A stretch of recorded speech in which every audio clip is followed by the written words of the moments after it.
ونصلي ونسلم على رسوله الكريم أما بعد فقد قال الله تعالى في القرآن المجيد والفرقان الحميد إنما يريد الله ليذهب عنكم الرجس أهل البيت ويطهركم تطهيرا صدق الله العظيم وصدق رسوله النبي الأمين المتين الكريم ونحن على ذلك لمن الشاهدين والشاكرين والحمد لله رب العالمين. آئیے سب سے پہلے ہم اور آپ مل کر اپنے آقا و مولا نبی رحمت شفیع امت صلی اللہ علیہ وسلم کی بارگاہ بے کس پناہ میں ہدیہ درود و سلام پیش کریں. پڑھیے بآواز بلند اللہم صلی علی سیدنا و شفیعنا و حبیبنا و طبیبنا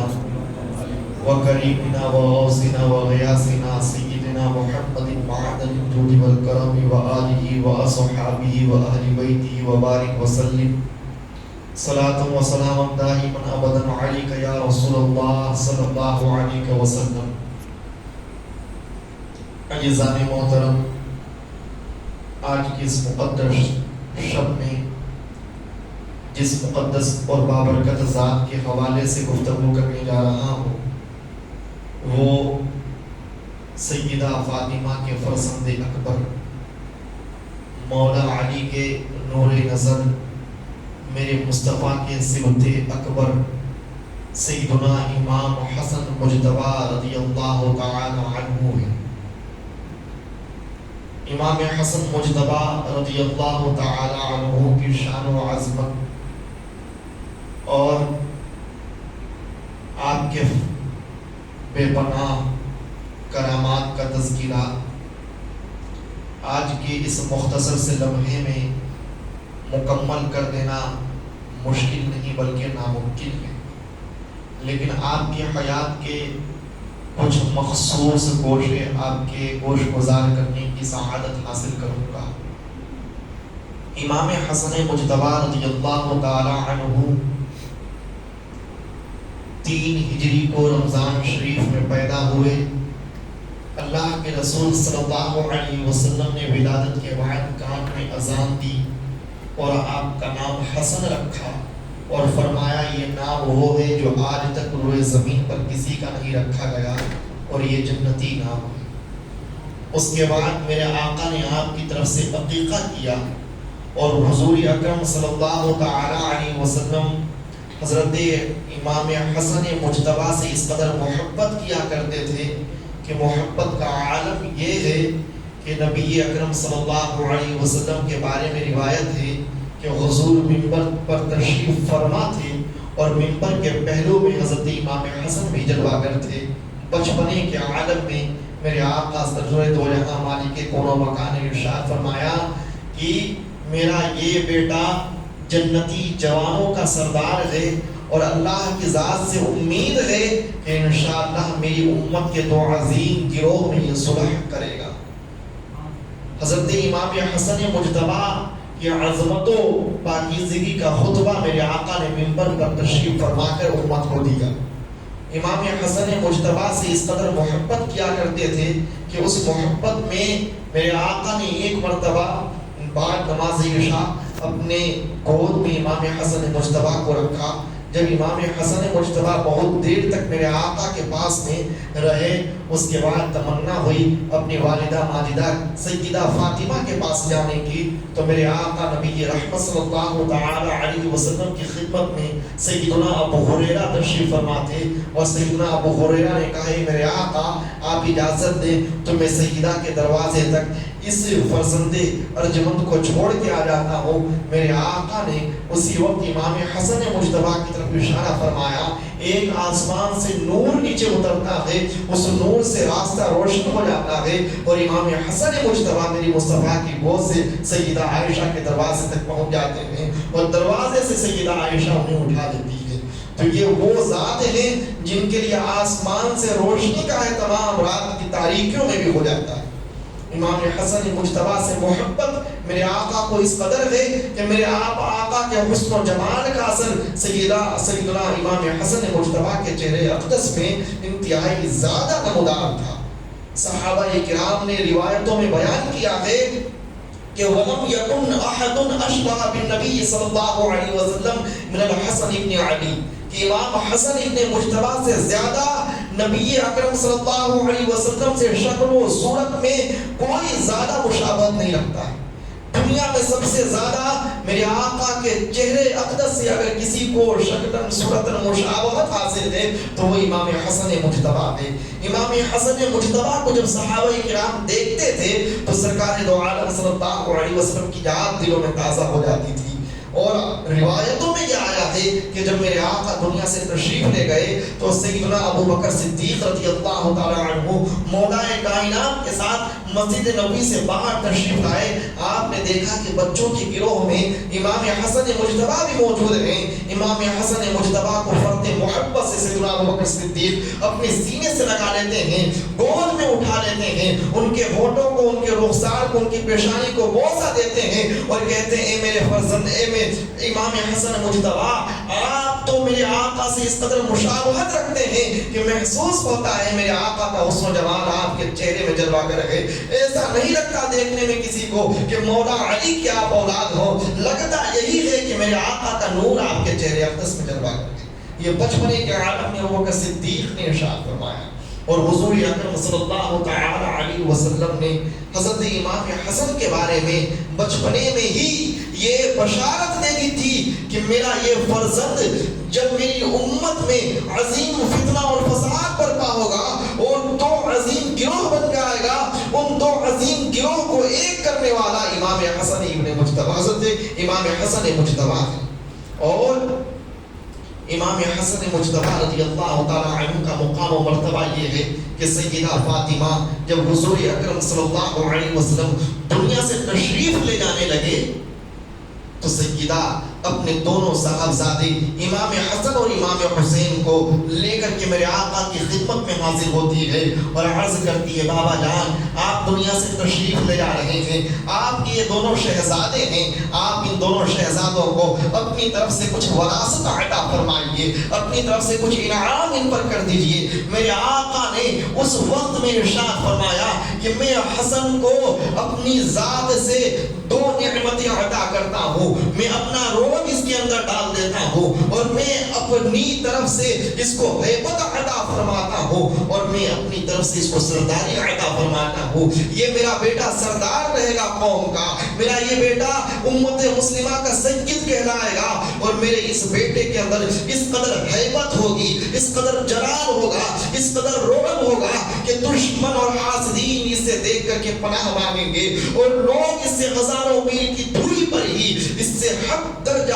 خوف محسوس کریں گے. میرے آقا نے امام حسن ابن علی کو دو نعمتیں اپنی طرف سے بخشی تھی، ایک اپنا رعب و جلال عطا فرمایا تھا اور دوسری اپنی سربراہی اور سیادت و سرداری عطا فرمائی تھی. یہ حضرت امام حسن کا مقام ہے. امام حسن رضی اللہ تعالی عنہ جب 9 عمری میں مکہ مکرمہ تشریف لے گئے تو مکہ کے اندر خانہ کعبہ کے اندر صحن میں آپ مٹیوں کے سے اپنا چہرہ مل رہے تھے اور بے پناہ گریہ وزاری کر رہے تھے. خدا کا خوف اس قدر دل میں ہوتا ہے نیک بندوں کو، خدا کی خشیت ان کے دل میں اس قدر ہوتی ہے کہ آپ بے پناہ آنسوں کے قطرات بہا رہے تھے. کسی نے آ کر کہا اے میرے آقا امام حسن، آپ کا مقام تو یہ ہے کہ آپ میرے نبی اکرم صلی اللہ علیہ وسلم کے نواسے ہیں، سیدہ فاطمہ کے بیٹے ہیں، مولا علی کے لخت جگر ہیں، آپ کو کس چیز کا رنج و غم ہے؟ آپ کے بارے میں تو آقا نے یہ ارشاد فرمایا کہ آپ جنتی جوانوں کے سردار ہیں.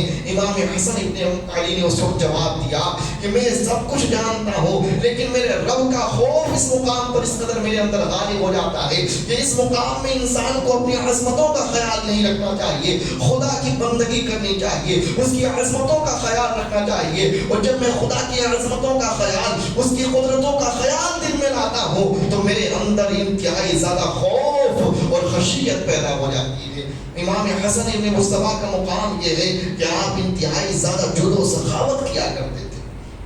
آپ بہت ہی زیادہ نوازش و انعام فرمایا کرتے تھے. ایک مرتبہ مدینہ شریف سے مکہ شریف روانہ ہو رہے تھے حج کے لیے، درمیان سفر میں جب ایک آبادی کے پاس سے گزرتے ہیں. آپ کے ساتھ میں امام حسین بھی تھے, آپ کے ساتھ میں عبداللہ ابن جعفر بھی تھے. تینوں ایک مکان کے پاس پہنچتے ہیں. اس مکان میں ایک بڑھیا موجود ہوتی ہے. اس کے پاس جا کر کہتے ہیں کہ اگر تمہارے پاس کچھ پلانے کو ہو تو پلا دو, کچھ کھلانے کو ہو تو کھلا دو. وہ بڑھیا ان نورانی چہروں کو دیکھ کر کے کہتی ہیں کہ میرے پاس میں تو صرف ایک بکری ہے, اس کا دودھ آپ چاہیں تو نوش کر لیجئے, اور بھوک لگے تو آپ چاہیں تو اس کو ذبح کر کے تناول فرما لیجئے. امام حسن نے, امام حسین نے, سیدنا عبداللہ ابن جعفر نے اس بڑھیا کی اس بکری کا دودھ بھی نوش فرمایا, اور ان کی اجازت کے بعد ان کو ذبح کر کے اس کو تناول بھی کیا. حضور اکرم صلی اللہ علیہ وسلم, حضرت امام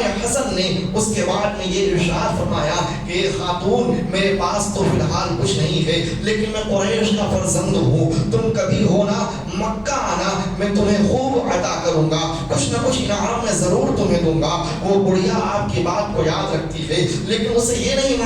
معلوم تھا کہ یہ میرے آقا کے لخت جگر نور نظر امام حسن مجتبیٰ ہے. وہ یہ سننے کے بعد میں خاموش ہو جاتی ہے. شام کا وقت ہوتا ہے, اس کے شوہر جب دروازے پہ آتے ہیں, پوچھتے ہیں بکری کہاں گئی, تو وہ پورا واقعہ سناتی ہے. کہتی ہے کہ تم کتنی بدعقل ہو, تم کتنی بے وقوف ہو کہ ہر کسی راستے چلنے والے کے اوپر یقین کر لیتی ہو اور اس کو اپنا ساز و سامان دے دیتی ہو. وہ کہتی ہے وہ نورانی چہرہ اس قدر مجھے بھا گیا, ان مقدس ہستیوں کو دیکھنے کے بعد دل میں میرے لیے اس قدر الفت اور نرمی پیدا ہو گئی کہ میں اپنے آپ پر قابو نہ رکھ سکی. اور میں نے ان سے کہا کہ آپ چاہیں تو دودھ بھی نوش کر لیجئے, آپ چاہیں تو بکری کو ذبح کر کے تناول بھی کر لیجئے. میں نے اجازت دے دی, اور انہوں نے مجھ سے یہ وعدہ کیا ہے کہ جب ضرورت پڑے گی تو وہ میرا سہارا بنیں گے, جب ضرورت پڑے گی تو وہ مجھے کچھ نہ کچھ عطا کریں گے. اللہ کی یہ مرضی ہوئی کہ وہ بڑھیا اور اس کے خاوند دونوں کے دونوں انتہائی زیادہ فقیر ہو جاتے ہیں, مسکین ہو جاتے ہیں,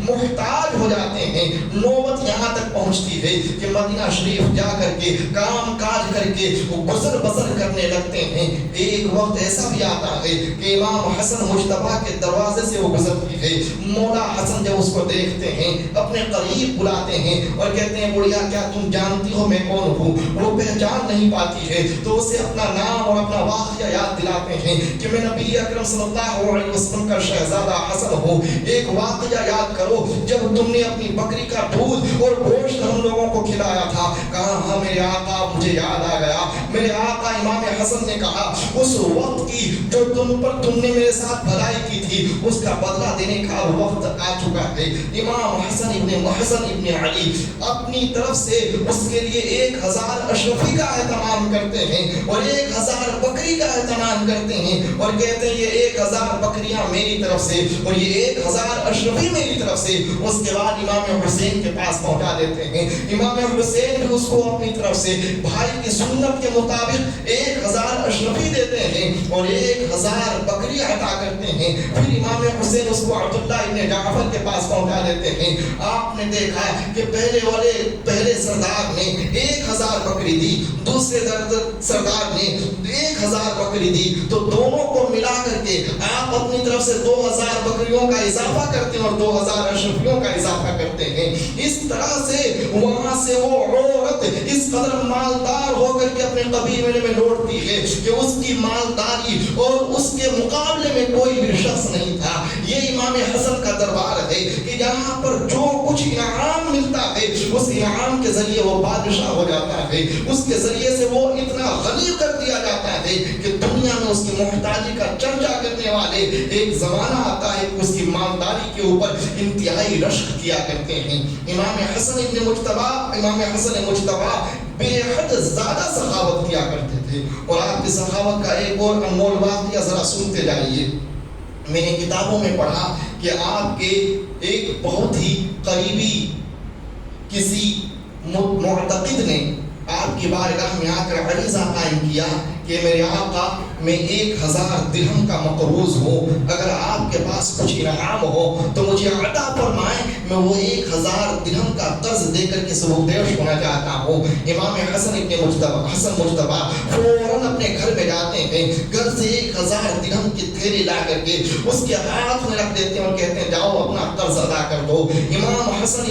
مجتبی رضی اللہ تعالی عنہ اس کے جانے کے بعد میں بے تحاشا گریہ وزاری کرنے لگتے ہیں، انتہائی زیادہ رونے لگتے ہیں۔ آپ کے پاس میں جو بھی اصحاب و عوام اس وقت موجود تھے، آپ کی اس کیفیت کو دیکھنے کے بعد کہتے ہیں آقا امام حسن آپ نے تو اس شخص کا مطالبہ پورا کر دیا، اس نے 1000 درہم مانگے، آپ نے 1000 درہم دے بھی دیا، اب اس کے باوجود اس قدر گریہ وزاری کرنے کی وجہ کیا ہے؟ امام حسن نے اتنا خوبصورت جواب دیا، کہا میں رو اس لیے رہا ہوں کہ میں نے اس شخص کے حالات کے بارے میں تحقیق نہیں کی، مجھے چاہیے یہ تھا کہ اس کے ہاتھ پھیلانے سے پہلے میں اس کی خبر گیری کر کے اس کی مدد کر دیتا، لیکن اس کو نوبت یہاں تک پہنچ گئی کہ وہ میرے پاس آتا ہے، ہاتھ پھیلاتا ہے، اس کے بعد میں دیتا ہوں۔ کاش کہ حسن اس کے ہاتھ کے پھیلانے سے پہلے ہی اس کی دستگیری کر دیتا تو یہ زیادہ بہتر تھا بنسبت اس کے کہ وہ ہاتھ پھیلانے کے بعد میں اس کی مدد کرے۔ امام حسن ایسے ہیں کہ دل کے فریادی کو بھی بن مانگے دینے کی خواہش رکھتے ہیں، ان کی بارگاہ میں مانگنے والے جب جاتے ہیں تو ان کو افسوس ہوتا ہے، ان کی بارگاہ میں تو جو جاتے ہیں دل کا ارادہ بھی رکھتے ہیں تو ان کو عطا کر دیا جاتا ہے۔ امام حسن مجتبی رضی اللہ تعالی عنہ اس قدر جود و سخاوت کیا کرتے تھے اور آپ کی کرامات بھی عظیم الشان ہیں۔ ایک مرتبہ جب آپ مکہ شریف حج کو جا رہے تھے تو پیدل چلتے چلتے پیر میں سوجن پڑ گیا، ورم آ گیا، آپ کے ساتھ میں آپ کا غلام تھا، کہا میرے آقا یہ سواری موجود ہے، آپ اس پر تشریف لائیں اور پھر آرام سے چلیں۔ آپ نے کہا سامنے منزل پر جب پہنچیں گے تو ایک غلام ملے گا حبشی، اس حبشی غلام کے پاس ایک تیل کی شیشی ہوگی، اس سے تم تیل کی شیشی لے لینا، انشاءاللہ میرے پیروں میں لگاتے ہی وہ تیل مجھے شفا مل جائے گی۔ امام حسن ابن مجتبی یہیں سے اس غلام حبشی کو دیکھ رہے ہیں، اب تک منزل پہ پہنچے نہیں ہیں، لیکن آپ اپنی نگاہوں سے اس غلام حبشی کو دیکھ رہے ہیں۔ جب منزل پہ پہنچتے ہیں تو آپ کے خادم کو وہ حبشی غلام نظر آتا ہے، اس کے پاس تیل کی شیشی لینے جاتے ہیں، وہ کہتے ہیں کہ تیل کی شیشی کن کے لیے چاہیے؟ کہتے ہیں امام حسن کے لیے چاہیے۔ وہ کہتے ہیں کہ میں فری میں اپنی طرف سے تحفتاً امام حسن کو پیش کرتا ہوں، اور وہ خود ملاقات کے لیے امام حسن کی بارگاہ میں آتا ہے، اور جب امام حسن کے پاس آتا ہے کہتا ہے میرے آقا آپ کی بارگاہ میں ایک عریضہ قائم کرنا ہے۔ کیا عریضہ؟ امام حسن نے پوچھا۔ اس نے کہا عریضہ یہ ہے کہ ابھی میری بیوی کو درد ذہ ہو رہا ہے، ولادت کا وقت قریب آ چکا ہے، آپ ان کے لیے دعا کر دیجئے کہ میرا بیٹا بھی اور میری بیوی بھی دونوں ہی صحت مند رہیں، اور دونوں کے لیے شفا کی تندرستی کی دعا فرما دیجئے، اور آپ مجھے بشارت دے دیں کہ مجھے جو بچہ ہونے والا ہے وہ بچہ بیٹا ہو۔ حضرت حسن مصطفیٰ نے کہا جا میں نے تیری فریاد پوری کر دی، اپنے گھر کو جا تو اپنی بیوی کو بھی صحیح سالم پائے گا اور تیرا بیٹا بھی صحیح و سالم ہوگا۔ جیسے ہی وہ حبشی غلام دست بوسی کے ساتھ میں واپس لوٹتا ہے تو دیکھتا یہ ہے کہ بیوی بھی انتہائی زیادہ صحت مند ہے اور بچہ بھی انتہائی زیادہ صحت مند ہے، اور جو بچہ پیدا ہوا ہے وہ لڑکا ہے۔ امام حسن وہ تھے جو اپنے غلاموں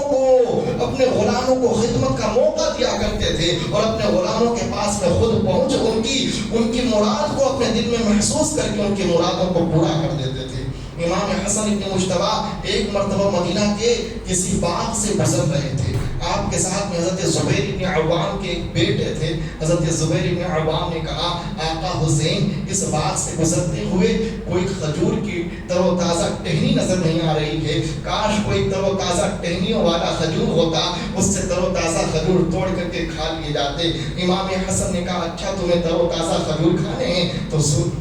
اسی وقت حضرت حسن نے قرآن کی کچھ آیتیں پڑھی، اور پڑھنے کے بعد میں جیسے ہی آپ نے دم کیا، دم کرتے ہی زمین سے ایک تر و تازہ کھجور کا درخت نکلتا ہے، اور نکلنے کے بعد میں اس میں تر و تازہ کھجور لگ جاتے ہیں اور کہتے ہیں اب چڑھ کر کے توڑ لو۔ جو بھی معززین آپ کے ساتھ میں تھے انہوں نے یہ جب آپ کی کرامت دیکھی تو سب حیرت میں پڑ جاتے ہیں، اور کچھ منافقوں نے کہا کہ مجھے لگتا ہے کہ یہ امام حسن کا کوئی جادو ہے۔ آپ نے کہا یہ جادو نہیں، میں نے اپنے آقا کی قرآن کی آیتوں سے، میں نے اپنے مولا سے جو سیکھا ہے ان آیات کریمہ کی یہ یہ برکت ہے اور دعا کی یہ تاثیر ہے کہ اللہ تعالیٰ نے زمین سے ابھی فوراً درخت کو نمودار کر دیا اور تر و تازہ کھجور تمہاری نگاہوں کے سامنے ہے۔ امام حسن بے پناہ کرامات ان سے صادر ہوئی اور آپ نبی اکرم صلی اللہ علیہ وسلم سے حسن و جمال کے اعتبار سے، رعب و جلال کے اعتبار سے بہت زیادہ مشابہت رکھتے تھے، اور کئی مرتبہ آپ کی مقبولیت کو دیکھ کر کے، محبوبیت کو دیکھ کر کے صحرا سے گزرتے تھے بھیڑ لگ جاتی تھی، وادی میں رہتے تھے بھیڑ لگ جاتی تھی۔ امام حسن کو دیکھنے کے لیے تمام امت مسلمہ ٹوٹ پڑتی تھی، اس لیے کہ پورے بلاد اسلام کے اندر یہ خبر پہنچ گئی تھی کہ اگر کسی کو مصطفیٰ کی صورت دیکھنی ہو تو امام حسن کو دیکھ لے، اس لیے کہ میرے آقا کی رونق اور ان کے نور و جمال کا آئینہ حضرت امام حسن مجتبی ہیں۔ امام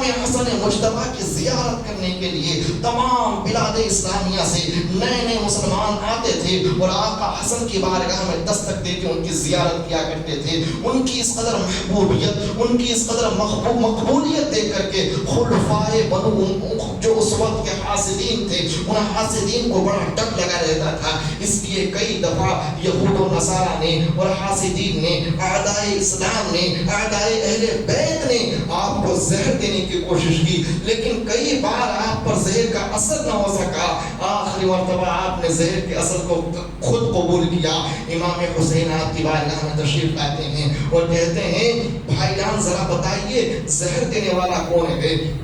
آپ اپنی کراماتی نگاہ سے جانتے تھے کہ مجھے زہر دینے والا کون ہے، اس کے باوجود آپ نے ان کا نام نہیں بتایا، ان پر رحم و کرم کا اظہار کیا اور کہا کہ اگر میں تجھے بتا دوں کہ زہر دینے والا کون ہے تو تم یقیناً اسے قتل کر دو گے، اور میں یہ چاہتا ہوں کہ اس کا نام پوشیدہ رکھوں اور رب تعالیٰ اس سے خود اپنا انتقام لے گا قیامت کے دن، اور دنیا میں اسے خود اپنی بارگاہ سے صلہ اور جزا عطا کرے گا، میں اس سے انتقام نہیں لینا چاہتا ہوں۔ امام حسن وہ ہیں جو اپنے دشمنوں پر بھی انعام کرتے ہیں، اپنے دشمنوں سے بھی انتقام نہیں لیتے ہیں، اپنی اور اپنی ذات کے تمام معاملات کو خدا کے حوالے کر دیتے ہیں، اور امام حسن سے نفرت کرنے والے دشمنان دین اس قدر بیزاری کا اظہار کرتے تھے کہ ایک مرتبہ جب آپ دنیا سے تشریف لے گئے، تشریف لے جانے کے بعد میں ایک بہت بدخلق، بد کردار، انتہائی درجے کا، حد درجے کا دشمن اور خارجی اور ناصبی ایک شخص آپ کی قبر انور کے قریب سے گزرا